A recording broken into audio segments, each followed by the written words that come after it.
I need to, I think, lighten it up. And I'm not sure if I'm going to put this next song right after Auschwitz or if I'm going to wait one more song. But it's like, it's really intense at Auschwitz. And so I've got a funny little song, a little 90-second ditty that I'm including. And it's based on a real story, as a matter of fact. An Iowan, a friend of mine, was in Poland in 1979 when the Pope was there. He was trying to avoid the Pope because the crowds were so big that, you know, there's no transportation, so people are having to walk miles and miles and miles to see the Pope. You know, you had 1 million people go see him in Warsaw. By the time he got to Krakow, which is where he was cardinal at the end of his trip, 3 million people showed up for the Mass. 3 million people. To put it in perspective, we had maybe 350,000 people show up here in Des Moines, Iowa at Living History Farms when the Pope came in 1979. Incidentally, I do have that as part of the story as well. Really? I mean, let's face it, anyone from Iowa, we're so proud and excited that the Pope came here that I included a song with the Pope coming here.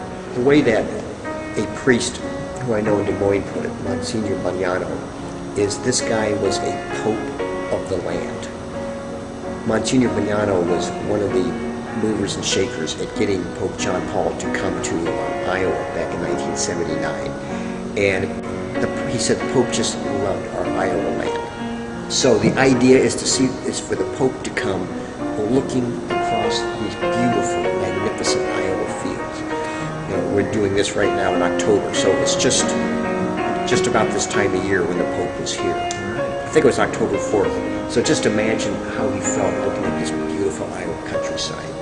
A couple of other developments in this piece is Lech Walesa is a character, and we have the Solidarity strike that takes place. The significance of all of this is when the Pope went to Poland in 1979, no one had an inkling that 10 years, almost to the day, that the Pope stepped foot in Poland, almost to the day, Lech Walesa would be president of Poland. I mean, it seemed like such an impossibility. And yet, the power of the Holy Spirit knows no bounds. And this was, as far as I'm concerned, one of those miracles that we all cherish from his papacy. The Holy Spirit intervened. The Solidarity strike, I think, is going to be kind of dramatic because I've got a rhythm going kind of like this.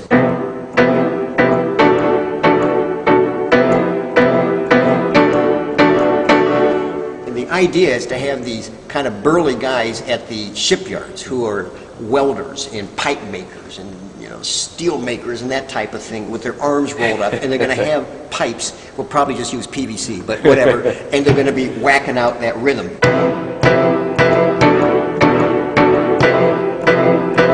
And it goes on something like this. While all this is going on, then the president of Poland comes back and he sings his side of the story, and he's saying, we're going to crack down. We're prepared to fight.